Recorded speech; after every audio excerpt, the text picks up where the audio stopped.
নফল হোক, সুন্নত হোক বা ফরজ হোক, যখন নামাজ পড়েন প্রায় রাকাতে সূরা কুল হুয়াল্লাহ পড়েন কারা কারা? একটু হাত তোলেন তো। আচ্ছা, হাত নামান। খুশি হইয়া হাত তুলছেন, মনে করছেন প্রশংসা পাবেন।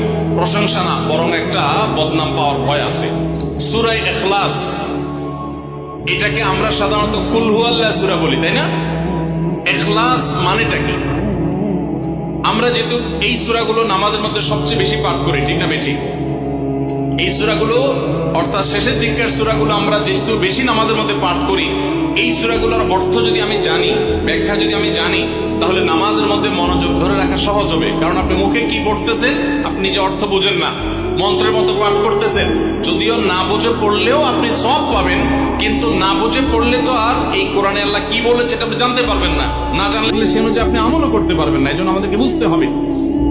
এই জন্য সূরা ইখলাস সম্পর্কে আমরা জানি, ইখলাস এই সূরার নাম। সূরার নাম হলো সূরাতুল ইখলাস বা ইখলাসের সূরা। ইখলাস শব্দের একটা অর্থ হলো পিওর করা, খাঁটি করা। তার মানে আমাদের ইবাদতটা শুধু আল্লাহর জন্য হবে, খাঁটি হবে, এখানে কোনো ভেজাল অন্য কারোর জন্য সেটা হবে না। আমাদের দোয়াগুলো সব শুধু আল্লাহর জন্য হবে, খাঁটি এবং ফ্রেশ ভাবে আল্লাহর জন্য নিবেদন করবো, সাথে আর কারোর সেখানে শরীক করবো না।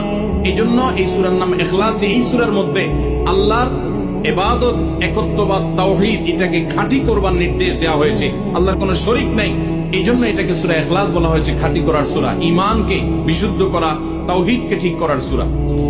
একইভাবে ইখলাসের আরো বিভিন্ন অর্থ এবং বিভিন্ন ব্যাখ্যা আছে, আমরা শুধু এইটুকু বলি। এরপর আসা যাক সূরা কুল হুয়াল্লাহ।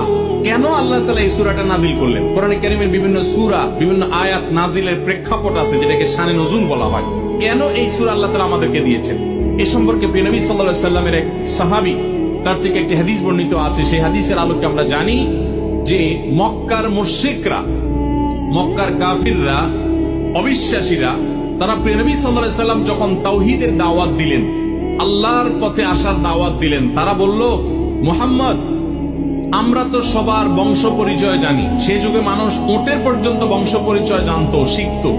তো নবী সাল্লাল্লাহু আলাইহি সাল্লামকে তারা জিজ্ঞাসা করেছে, মুহাম্মদ, তোমার যে আল্লাহর কথা বলো, ঈমান আনার জন্য বলো, তোমার আল্লাহর বংশ পরিচয়টা একটু আমাদেরকে জানাও।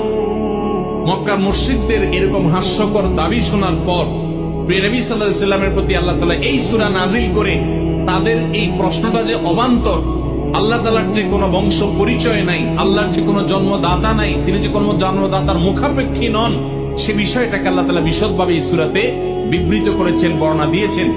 এই জন্য ওই প্রেক্ষিতে এই সূরাটা নাজিল হয়েছে। কোন উলামায়ে কেরাম, কোন মুফাসসিরগণ অবশ্য ভিন্ন আরো একাধিক কথাও বলেছেন। তবে এটি সবচেয়ে প্রসিদ্ধ এবং বেশিরভাগ মুফাসসিরদের মতে এটি যে সূরা ইখলাস, কুল হুয়াল্লাহ সূরা নাজিল হয়েছে মক্কার মুশরিকরা নবী সাল্লাল্লাহু আলাইহি সাল্লামের কাছে আল্লাহর বংশ পরিচয় জানতে চাওয়ার মতো মূর্খতাসুলভ প্রশ্ন করেছে। সেই প্রশ্নের জবাবে এই সূরায় আল্লাহ রাব্বুল আলামিন বিস্তারিত বিবরণ দিয়েছেন।